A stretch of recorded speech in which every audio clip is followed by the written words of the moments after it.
We're going to go as we have, right into questions. Our first question, our candidates are Catherine Vogel and the incumbent, Dennis Ward. Richard Talmadge will ask the first question, and here we go.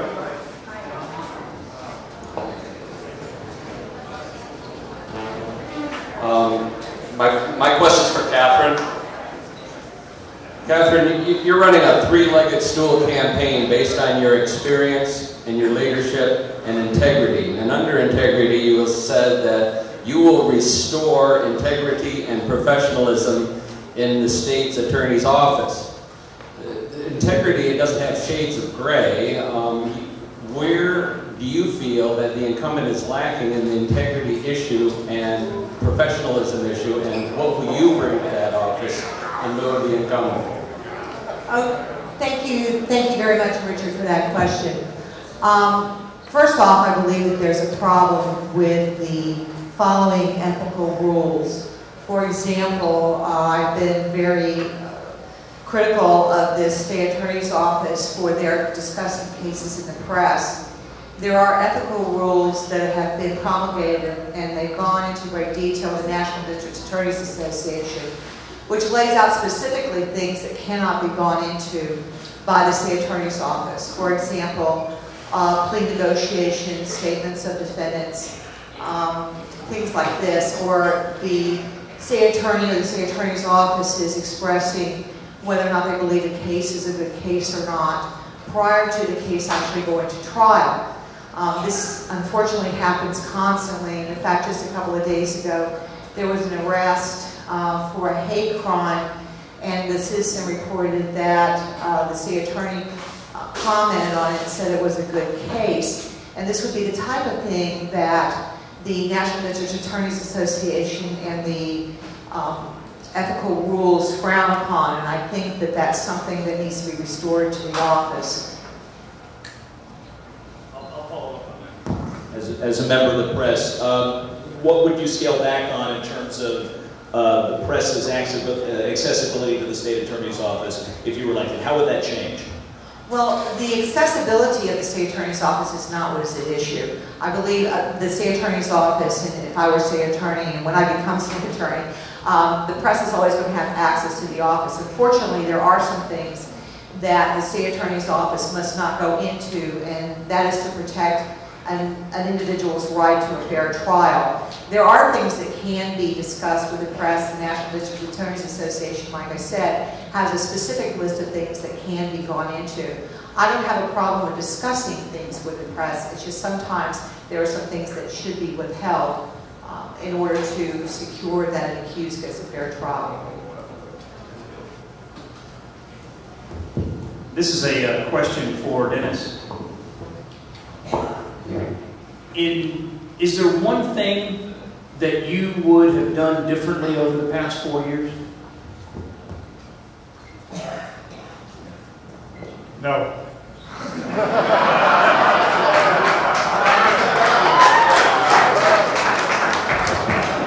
What would you have done better? Well, I mean, I'd like to hire a couple more attorneys, a couple more investigators, take care of the prosecutors that work so hard every day in a financial way. But when I came in, and I guess it was one of the members of the press corps that asked me what was the biggest thing that had the greatest impact on your race. I think it was like in October 2008. And the biggest impact was the financial situation of the whole country. I mean, we went through the biggest depression since the Great Depression. And I think at that time, you know, I was talking about overpaid chief assistants, not one, but two. And I think that that restricts us a lot in what we do today. And we've done a better job with less money. And I think that's probably what I'd like to do. I don't know if that answered your question.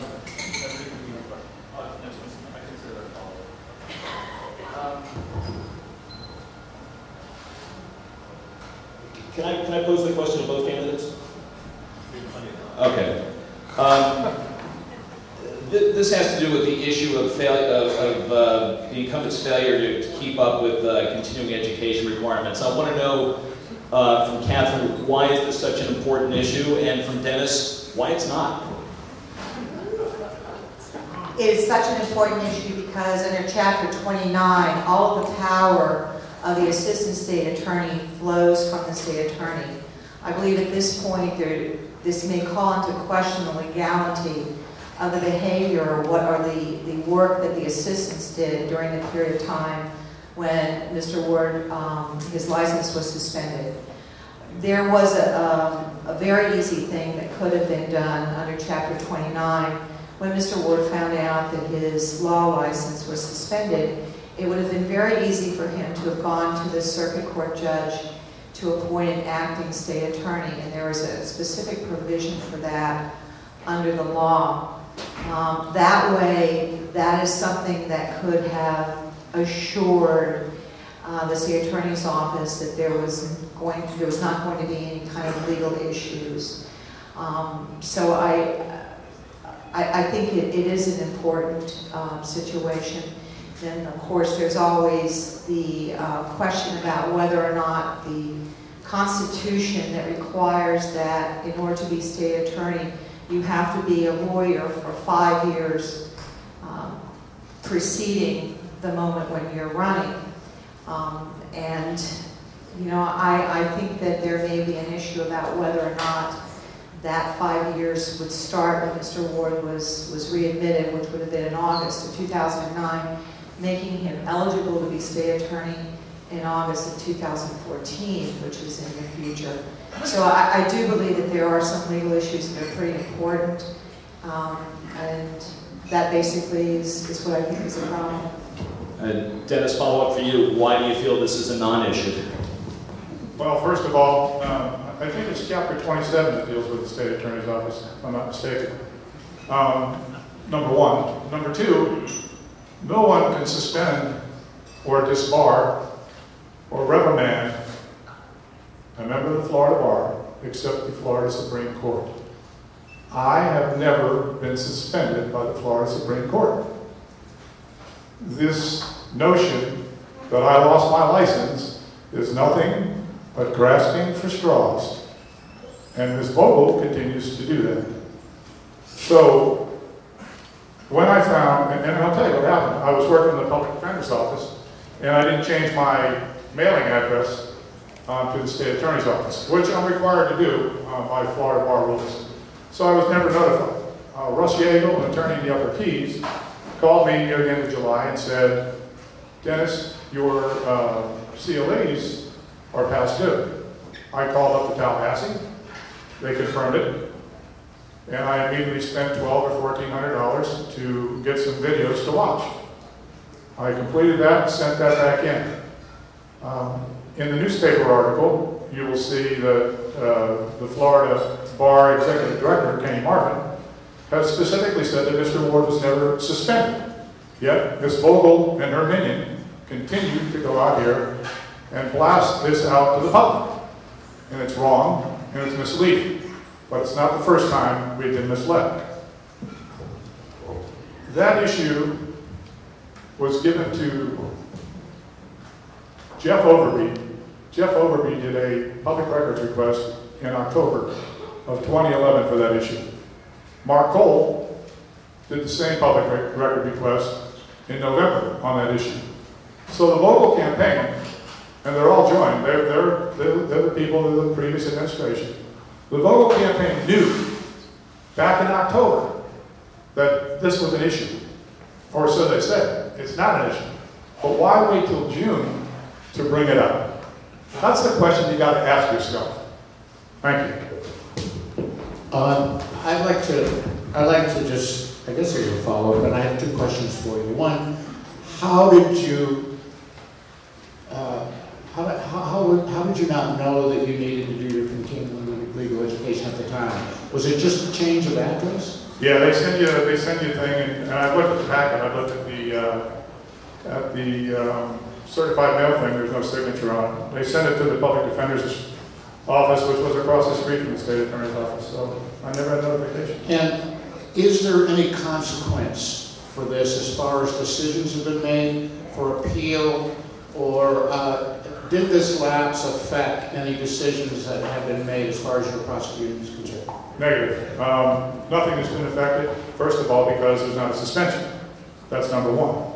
If you would like to talk about a hypothetical, then we can, in the research that I've done and we've done, we've looked at specifically that issue, and that issue has to be brought up at the time of the defendant's appearance before the judge, sometime before the case is closed.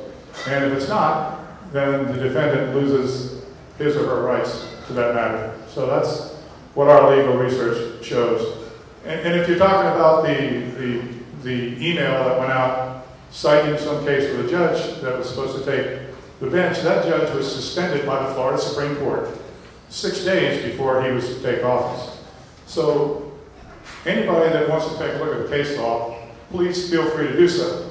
The woman that sent that particular case out obviously read the case wrong. So that's, I hope that answered the question. And you said you had another one? No, that was it. Okay, thank you. This is you, Dennis. What specific thing in your past term are you most proud of accomplishing? And in your next term, what are you pointing to get accomplished if reelected? Thank you. I guess one of the things I'm most proudest of, other than the staff that we have working in the state attorney's office, who are doing a wonderful job, is the fact that I promised the taxpayers and the voters of Monroe County that I would be tough on public corruption. And it was very, very frustrating. And I watched and read the newspapers for a few years before I made a decision to run for state attorney.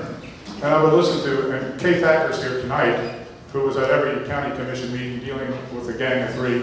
Sylvia Murphy, who was on the 2 vote a number of times, on the 3-2 vote. John Dick on the 2 vote side. I mean, just all these things. Mosquito control was out of control. And I think probably the thing I'm most proudest of is we actually did something about it. I mean, we told people, hey, look, if you're going to steal from the taxpayer and we catch you, we're going to put you in jail. And if you got a pension, we're going to take your pension. And that's the only thing that we can do to try and stop this. So I think other than the staff we put together, that's what I'm most proud of, keeping my promise to the people. This question is for Catherine. Catherine, your campaign has emphasized your trial experience. Why, in your estimation, is your trial experience more valuable than Dennis's administrative experience? Well, I have administrative experience too, but I do think that trial experience for someone who's going to be leading a state attorney's office is critical. First off, the duties of a prosecutor is to prosecute cases. And it's impossible, I believe, for a leader who is going to be leading people who are prosecuting cases unless they've actually done it. Not only do I have the trial experience, but I also have the day-to-day prosecution experience. For example, going into court, handling motions, talking to victims, fighting for the rights of victims. So that's critical. Also, not only in addition to the trial experience that I've had, but also cases where I've had to deal with police officers. So that's important. There have been a lot of times when, as a prosecutor, you need to have the ability to prioritize cases, to find out which cases are important to proceed. And also, you know, not every time a person is arrested are they guilty. So, I mean, it's the experience in itself. It's the day-to-day going into court, trying the cases, being responsible for prosecuting that's critical. And I have that experience, and my opponent does not.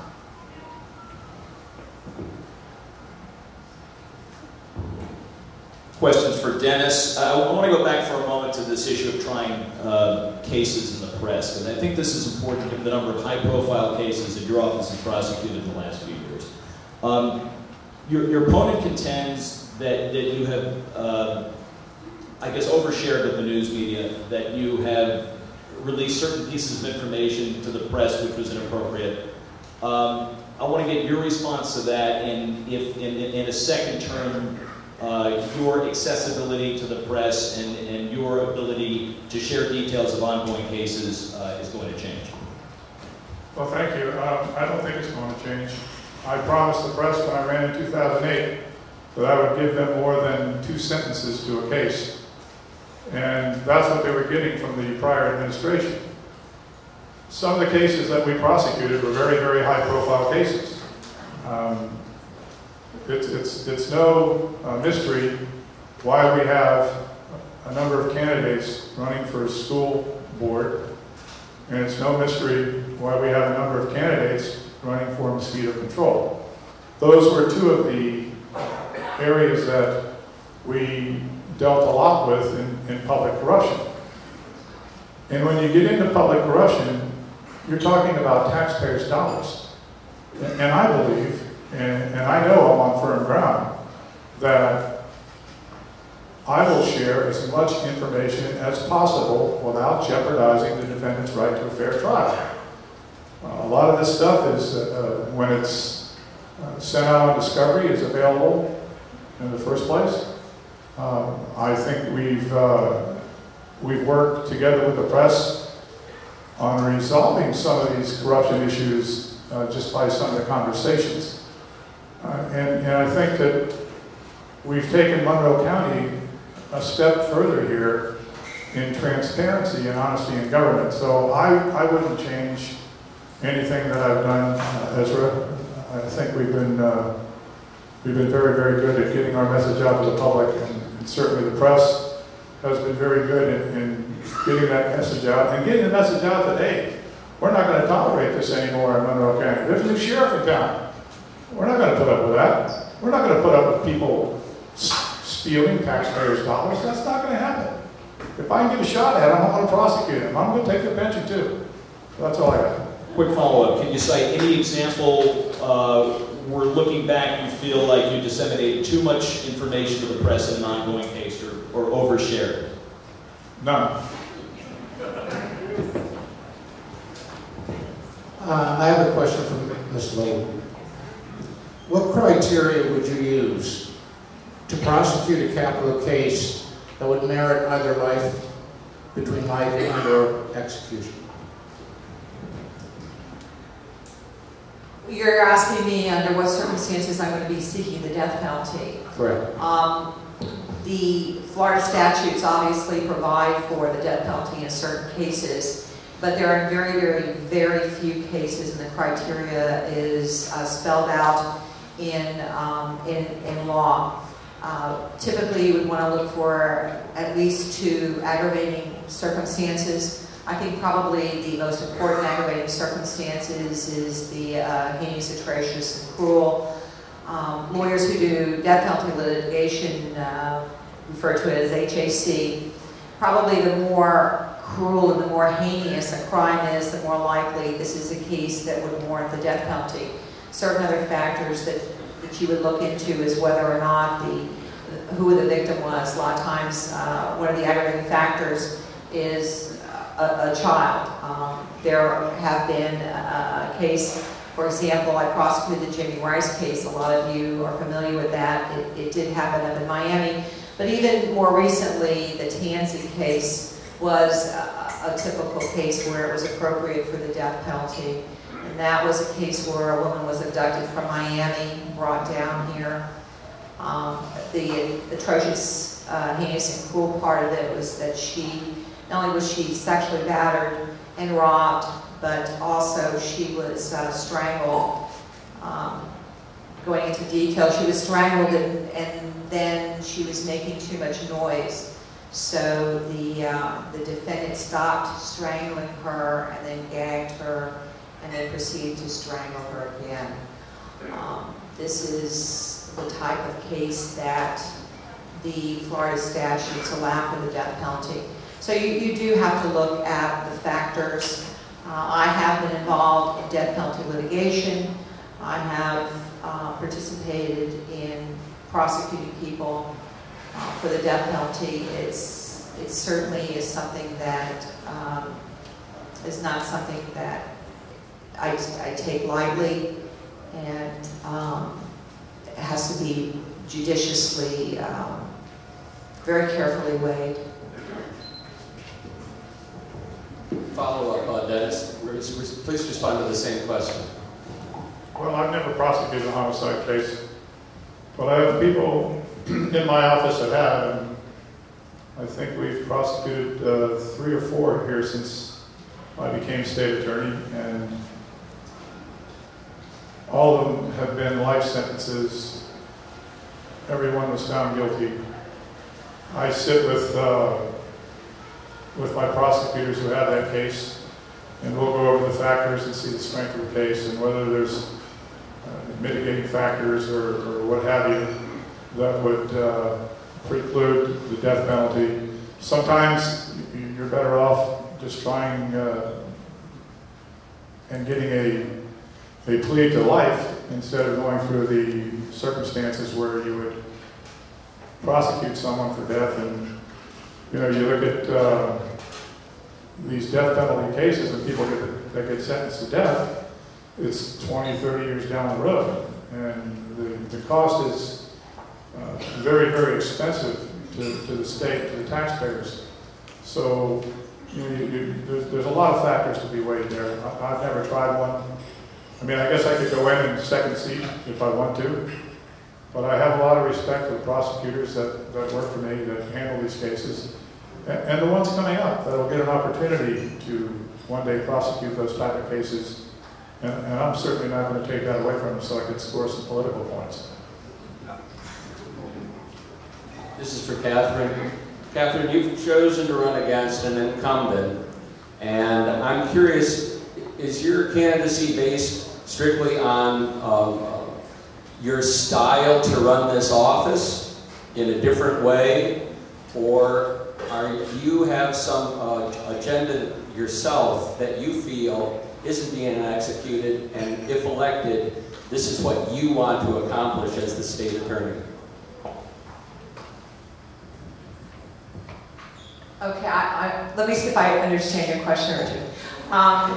First off, I want to say that I have dedicated myself, I've dedicated 27 years to being a prosecutor. I absolutely love this job.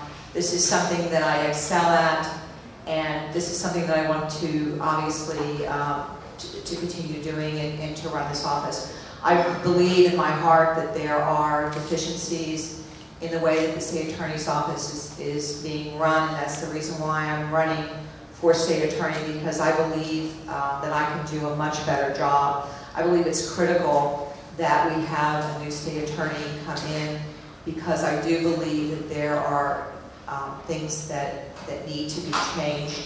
I firmly and in my heart believe that we need to address the issues, and we need to start following the ethical rules. I believe that it is very, very necessary that we have someone that has the judgment to prioritize cases in this office. This is a critical office. It's a very important office. If people who are arrested need to be treated with dignity, and they need to have they need to have a fair trial, and at the same time, the victims need to be heard, and the victims need to be able to rely upon a state attorney's office that's going to fight for them as well. And I believe that I'm the best candidate to do that. This is a philosophical question for both of the candidates. It's ironic because we're sitting in a building that was the subject of a grand jury investigation. So this is a question about convening grand juries for public matters, and it's a question, Catherine, if you'll give a shot at it first, and then Dennis, if you'll give a shot at it. Under what criteria should a grand jury be convened to look at public matters?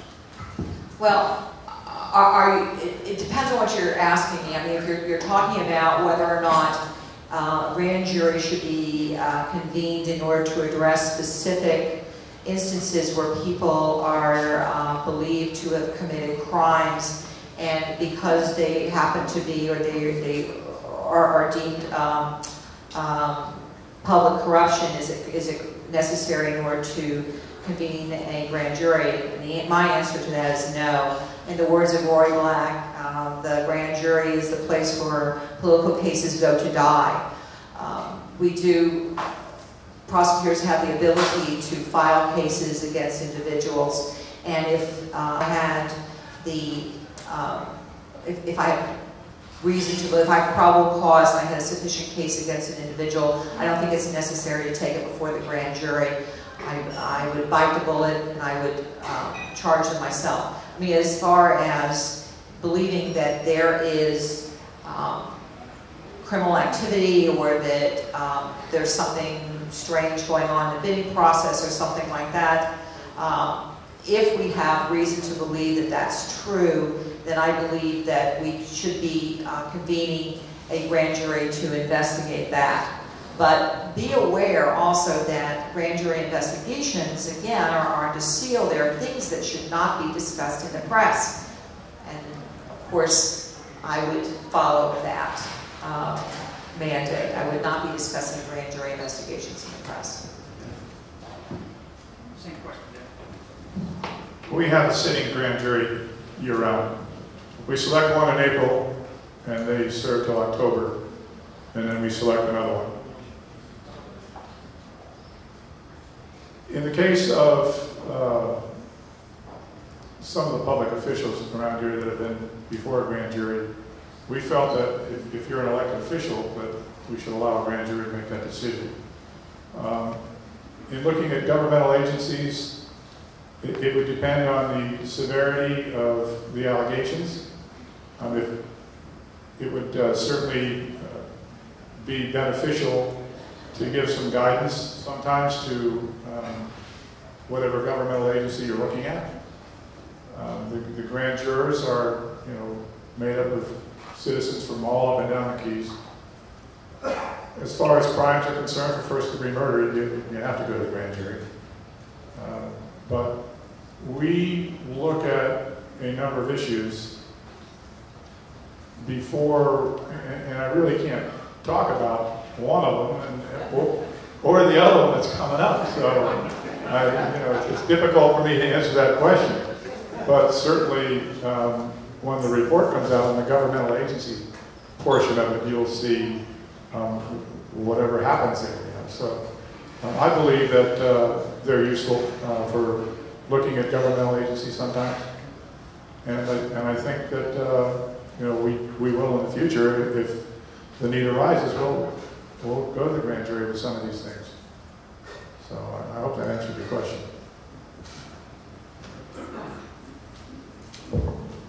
Dennis, I want to go back about 3 years to your first 6 to 10 months in office. There was a shuffling of personnel at the state attorney's office that included reassignments and departures from several deputy prosecutors. What do you think accounted for that?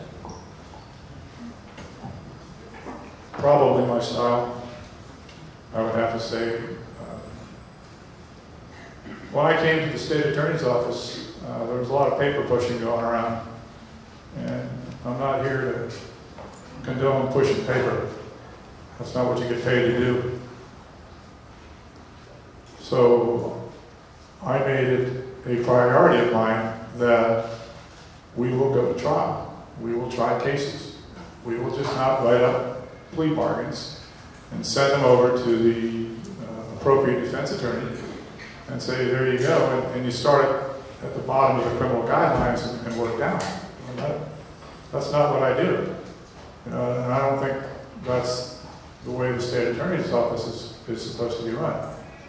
So I believe that most of the people that left my office left for that particular reason.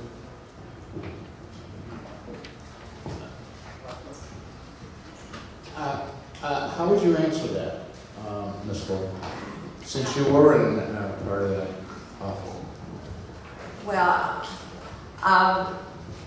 I made a choice to leave the state attorney's office because It was clear to me that Mr. Ward was not going to listen to my input, and he made it perfectly clear that he wasn't going to listen to me, and I didn't have to stay there, so I left, and I opened my own practice and did a little bit of family law. It was I'm glad that I left.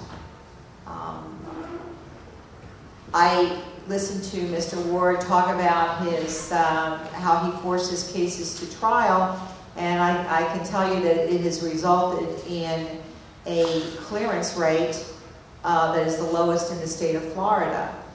And I wonder if the way that he's running the office is really in the best interest of the people of Monroe County under the circumstances. So, go ahead. Well, it's the 53 defense attorneys on your campaign contribution list that are clogging the court system up by asking for continuances when my prosecutors are ready to go to trial and announcing they're ready to go to trial, because my prosecutors are so successful in their trials that these defense attorneys will delay, and that's what clogs the system, ladies and gentlemen.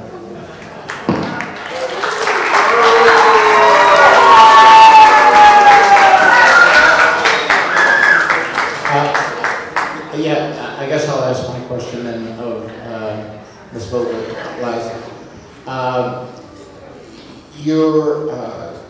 The incumbent has talked about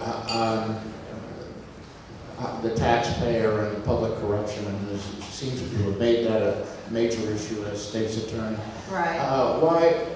How do you think that was lacking in the office that you were? How is that lacking in the office? Do you think it was lacking at all in prosecuting public corruption? Well, first of all, I want to differentiate myself from Mr. Cole. And I've said this before. I know that Mr. Ward believes that he has to say that I am Mr. Cole and that I carry all the sins of Mr. Cole's office in order for him to run against me. That simply is not true. I know that there have been many cases with Mr. Cole's office. First off, let's go back and let's define what constitutes public corruption. When Mr. Cole came in, there were a lot of issues with the police department, and with the city of Key West Police Department. If you recall, I was the person that actually took those cases, and I actually went to trial and got a couple of convictions on police officers for lying on their police reports and/or battering individuals. I consider those to be public corruption cases because they involve people who are working as public officials. I actually went to trial. I actually got convictions on those. So I don't believe that Mr. Cole's office, or I certainly, and would not be tough on public corruption.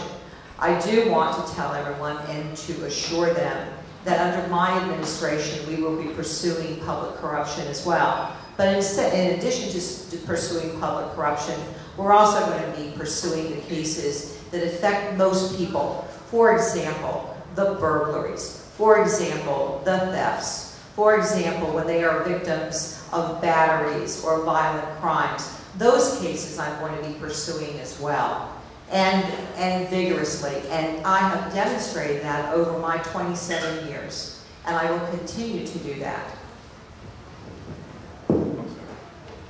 If I may? Now, let's go on to the next question. There's no more questions. I thought that was the last question. Well, he had one. I got a special dispensation, Dennis, and I'm going to ask you both this question because I think it's important, but we have to be brief. Okay. Dennis, I'll start with you. Where does the state attorney's office stand on this bullying in the schools? And then, Catherine, if you follow up. Thank you for that question. By the way, we have yet to lose a major criminal case or a public corruption case. Now, Mr. Madruga and myself met with the Monique Burr Foundation and Dr. Jarrett to institute an anti-bullying campaign in grades kindergarten through 5th grade.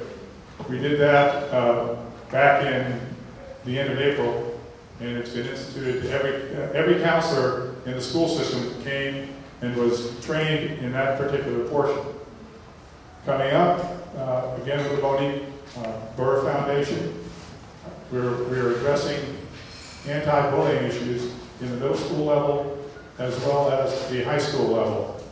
And we have a very, very good PhD that's going to come in and start talking to the kids about their esteem and how they should think and how they should handle themselves.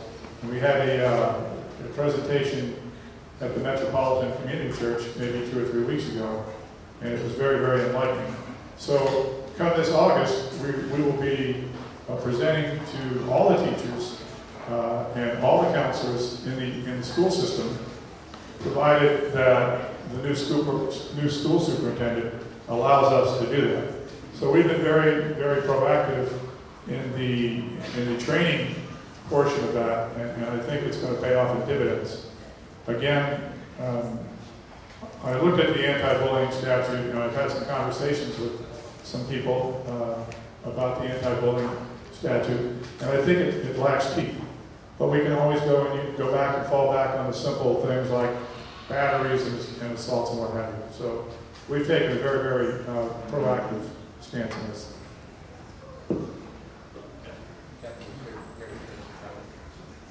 I do believe that pursuing bullying in the schools is very, very important. The law was recently passed. I believe the law was passed a couple of years ago to implement this, and I'm sort of wondering why the state attorney's office took a couple of years to get around to it.